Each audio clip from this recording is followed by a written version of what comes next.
नमस्कार। आज आपण नाश्त्यासाठी किंवा जेवणासाठी अगदी झटपट 10 मिनिटात मस्त कुरकुरीत डोसे बनवतोय। चला तर मग व्हिडिओला सुरुवात करूया। तर सगळ्यात आधी इथे मी 1 वाटी रवा घेतला आहे आणि 1 वाटी तांदळाचे पीठ। जेवढा रवा घेतला आहे तेवढंच तांदळाचे पीठ घ्यायचं आणि सगळे साहित्य एकाच वाटीने मोजून घ्यायचे। त्यानंतर पाव वाटी गव्हाचे पीठ घ्यायचं। आता 1 चमचाभर मीठ घालायचं आणि सगळे पीठ व्यवस्थित एकत्र मिक्स करून घ्यायचे।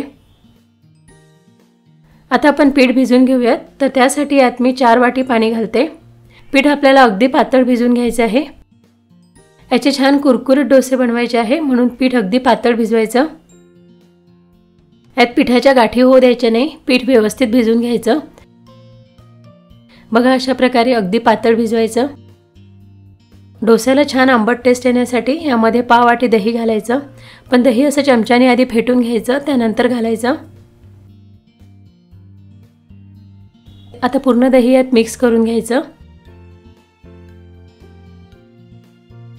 दही छान 2 मिनिटं मिक्स करून घेतलं।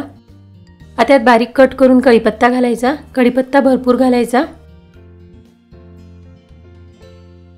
आणि यात तडका सुद्धा घालायचा। त्यासाठी इथे तडका पॅन मध्ये मी तेल गरम करून घेतलं। यामध्ये पाव चमचा मोहरी घालायची आणि पाव चमचा जिरं।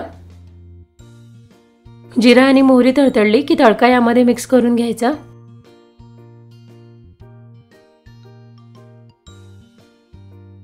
आता यावर झाकण ठेवायचं आणि 5 ते 10 मिनिटं हे बाजूला ठेवायचं। खूप जास्त वेळ पीठ भिजत ठेवायचं नाही। जास्त वेळ पीठ भिजत ठेवलं तर डोसे बनवताना तव्याला चिटकतात, त्यामुळे लगेच याचे डोसे बनवून घ्यायचे। तर आता 10 मिनिटांनंतर पाहूया, यातला रवा मुरला आहे। आता आपण याचे लगेच डोसे बनवून घेऊयात। त्यासाठी इथे गॅसवर मी तवा गरम करायला ठेवला आहे। तवा गरम झाला की याला व्यवस्थित तेल लावून घ्यायचे आणि पीठ तव्यावर सोडताना आधी काठावर सोडायचं, त्यानंतर मधात सोडा, कारण मधात तवा जास्त गरम झाला असतो। आता 2 ते 3 मिनिटं डोसा भाजून घ्यायचा। छान गोल्डन ब्राऊन रंग येईपर्यंत डोसा भाजायचा। डोसा वरच्या बाजूने सुकला की यावर तेल किंवा तूप घालायचं। डोसाचा रंग बदलला आहे, डोसा छान भाजला गेला आहे। आता आपण काढून घेऊया। याच प्रकारे सगळे डोसे बनवून घ्यायचे। बघा मस्त कुरकुरीत डोसे तयार झाले आहे। हे डोसे तुम्ही सांबार किंवा कोणत्याही चटणी सोबत खाऊ शकता किंवा असेही हे कुरकुरीत डोसे खायला खूप छान लागतात।